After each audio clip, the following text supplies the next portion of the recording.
Merci de votre fidélité renouvelée au programme de Sika TV. Mesdames, Messieurs, bonjour et bienvenue.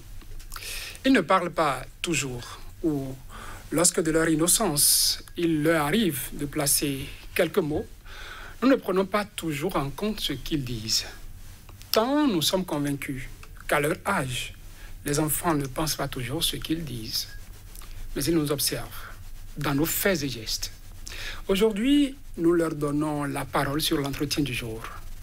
Que pensent-ils du monde qui les entoure? Que pensent-ils des comportements des adultes et comment conçoivent-ils leur avenir? Mesdames, Messieurs, elle s'appelle Roxane Emeline Nakotome. Du haut de ses 10 ans, elle va nous peindre le tableau que ce monde lui inspire. Bonjour Roxane. Bonjour monsieur. Merci d'avoir accepté mon invitation. Est-ce qu'on peut se dire tu le permets? Tu permets que je te tutoie pendant l'émission? Oui. Alors, merci encore une fois Roxane d'être là, de porter ton regard sur ce qui se passe autour de toi, de partager ton avis avec nos téléspectateurs. Est-ce qu'il t'arrive Roxane de faire attention ou de faire plus attention à ce que les adultes, les grands font autour de toi? Oui, il m'arrive. Il t'arrive de les observer très attentivement? Oui, oui. Et il y a des comportements des grands que tu apprécies et que tu n'apprécies pas. Dans l'ensemble, qu'est-ce que tu penses souvent quand tu vois des adultes se comporter autour de toi? Qu'est-ce que tu dis de leur comportement? Ils ne prennent pas compte de ce que l'enfant veut, ni ce que l'enfant veut leur dire. Est-ce que ça se passe généralement à l'école, avec tes amis ou à la maison aussi? Parfois à l'école. Parfois à l'école. Un exemple, tu peux nous en donner? Certaines personnes maltraitent les enfants. Certaines les exploitent. Et d'autres les violent. Je pense que là, c'est dans son ensemble, les cas que tu es en train d'évoquer. Tu dis souvent que les adultes ne tiennent pas toujours compte de ce que les enfants disent ou de ce que les enfants veulent leur dire. Est-ce que tu penses qu'ils ont des raisons de ne pas souvent chercher à écouter les enfants? Non. Pourquoi? Parce que, bon, il n'y a pas trop de raisons. Est-ce que tu ne te dis pas que si les adultes autour de toi ne prennent pas la peine d'écouter les enfants qui sont autour d'eux, c'est parce qu'ils se disent que les enfants sont enfants et qu'ils ne peuvent pas réfléchir comme eux? Oui, peut-être. Et toi, tu penses que les enfants sont capables de réfléchir, de dire ce qu'ils pensent? Oui. Un exemple de ce que tu aurais souhaité, par exemple, qu'on fasse autour de toi et que tu ne constates pas. Dis-moi. J'aurais souhaité qu'on crée un très très grand centre d'accueil pour les enfants. Les enfants dans la rue, les enfants placés et les enfants dans nos marchés.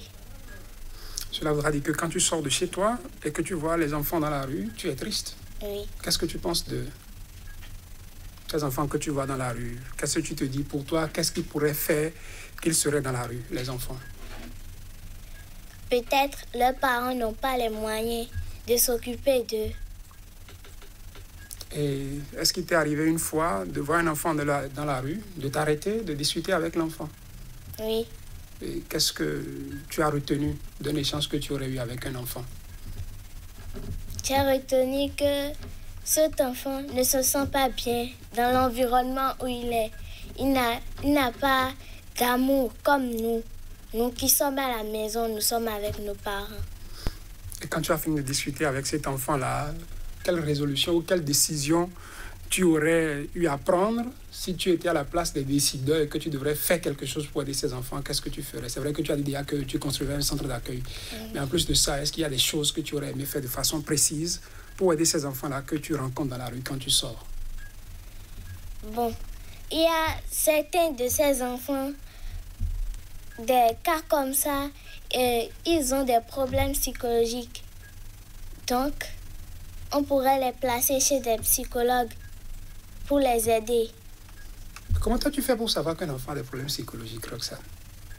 Quand l'enfant, par exemple, il est battu, quand l'enfant est battu, ça reste dans sa conscience.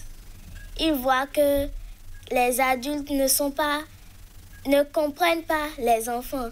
Les adultes ne les aiment pas. Les adultes sont méchants. Est-ce que pour toi, déjà enfant, tu penses que quand un parent frappe son enfant, c'est forcément de la maltraitance, c'est ne pas aimer son enfant que de... Non, c'est pas ça. C'est quoi? Parfois, il faut frapper l'enfant pour le corriger. Mais il ne faut pas exagérer non plus. Donc, à la maison, maman te corrige un peu, c'est ça?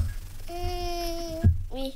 Et tu ne prends pas ça mal, non? Non. Tu ne prends pas ça du tout mal. Non. Et à l'école, quand tu vois les enseignants, bon, c'est vrai que c'est de plus en plus interdit. À l'école, tu vois des enseignants parfois qui, comme tu le dis, essaient de corriger les enfants? Pas tout le temps. Pas tout le temps. Oui. Ok. Donc, quand tu finis de discuter avec ces enfants que tu vois dans la rue, avec toutes les solutions que tu aurais aimé proposer, est-ce que tu as souvent l'opportunité de rencontrer des personnes ou des responsables qui travaillent dans des institutions qui sont en charge de prendre soin des enfants, de veiller à ce que les enfants soient dans un meilleur cadre? Est-ce que tu as eu la chance de rencontrer parfois des gens? Oui. Comme quelle institution, par exemple? La NACEP, l'UNICEF et SOS Village d'enfants. Est-ce qu'il t'est arrivé une fois de plaider pour ces enfants, de parler au nom de ces enfants, oui, d'intervenir? Qu'est-ce que tu as eu à dire? Qu'est-ce que tu as eu à faire, par exemple? J'ai demandé aux autorités de nous aider à créer, par exemple, des orphelinats ou faire des dons dans certains orphelinats. Ça, c'est dans ton environnement ce qui ne va pas toujours bien, ce que tu rencontres et que tu penses qu'on peut corriger. Les adultes ne font pas que du mal. Ils font également du bien. Est-ce qu'il y a d'autres comportements que tu apprécies, que tu approuves venant des grands qui t'entourent parfois? Oui, il y a parfois dans des familles où les adultes font des réunions et ils parlent avec les enfants, ils échangent leurs problèmes et ils trouvent des solutions à ça. Tu penses que ça c'est bon? On devrait encourager ça par exemple? Oui. Et qu'est-ce que cela pourrait corriger pour toi quand on ferait ça? Ça peut corriger, par exemple, le fait que les enfants ont des problèmes psychologiques et aussi la maltraitance de ces enfants-là. Dans tout ce que tu vois autour de toi, dans tout ou parmi tous ceux que tu vois autour de toi, Roxane, il y a sûrement des gens qui sont tes modèles de personnes. Est-ce qu'il y a, oui, tu as des modèles? Oui. Exemple de modèles que tu as, par exemple, de personnes... Mon premier modèle, c'est ma mère. Ah bon? Oui. Et qu'est-ce qu'elle fait pour être ton modèle? C'est une femme qui se bat. Elle se bat pour les enfants autour. Elle se bat pour réaliser ses rêves. Donc, juste pour ça, tu apprécies ça, oui, ce geste de ta maman, son activisme pour la cause des enfants. Tu as dit ton premier modèle, c'est elle. Oui. Est-ce que tu en as d'autres? Oui.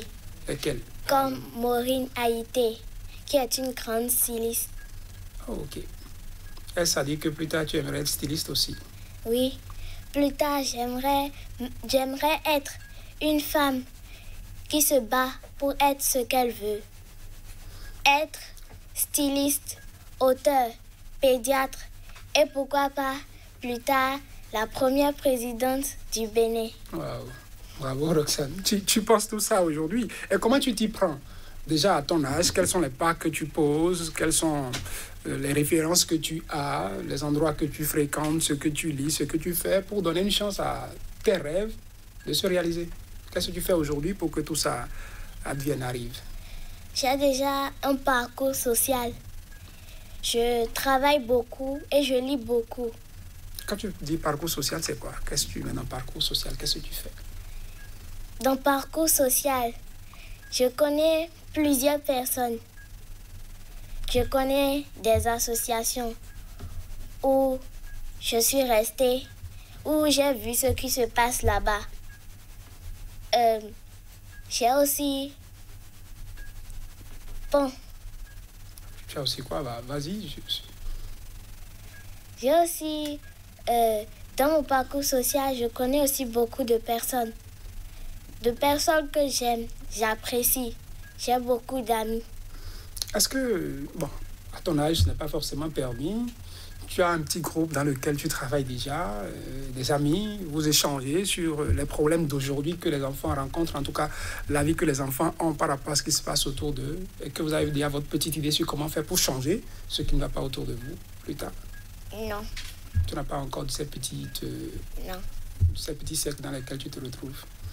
Et si tu avais le pouvoir de changer tout ça, comme d'une baguette magique, qu'est-ce que tu commencerais par changer autour de toi pour que le monde soit plus beau, pour que le monde soit meilleur? Premièrement, comme je l'ai dit, je ferai des grands centres d'accueil. Et aussi, je donnerai le pouvoir aux enfants parce que eux, ils ne sont pas cruels ni méchants. Et ainsi, il n'y aurait plus de guerre, il n'y aura plus de maltraitance ni de viol. Tu suis la télé souvent? Oui. Et tu vois ce qui se passe ailleurs? Oui. Tu vois donc des scènes de guerre, c'est ça? Oui. Et puis ça t'abat? Oui. C'est ça? Et toi, tu disais déjà que tu feras tout ça. Et aux adultes aujourd'hui qui t'écoutent, qu'est-ce que tu peux leur dire pour qu'ils travaillent davantage à préserver ce monde, à laisser un monde de paix aux enfants, un cadre, un environnement plus sain aux enfants, pour qu'une fois vous serez grand, vous n'ayez pas autant de problèmes que tu remarquerais autour de toi aujourd'hui? Qu'est-ce que tu as dit aux personnes adultes qui te suivent, les responsables à divers niveaux, qui pourraient faire quelque chose pour changer le tableau sombre que tu aurais de ton environnement? Je voudrais leur demander, je voudrais leur poser une question. Et là, je te demande de regarder droit dans ta caméra. Il faut leur poser la question, parce qu'ils te regardent. Ok. Je vais leur demander, mais pourquoi vous nous faites venir au monde si c'est pour nous faire souffrir? Ah bon, ça c'est profond ça. Donc c'est leur responsabilité que tu interpelles. Oui. Il ne faut pas faire venir un enfant au monde pour le faire souffrir. Tu commences déjà par dire ça. Ça c'est un. Est-ce que tu as autre chose à dire par hasard? À part cette question que tu leur poses? Pas grand-chose. J'ai juste à dire que nous avons besoin de vous. De nous tenir les mains pour que chaque enfant grandisse en sécurité. Merci Roxane d'avoir répondu à notre invitation. Oui. Et merci à vous, mesdames, messieurs, de nous avoir suivis.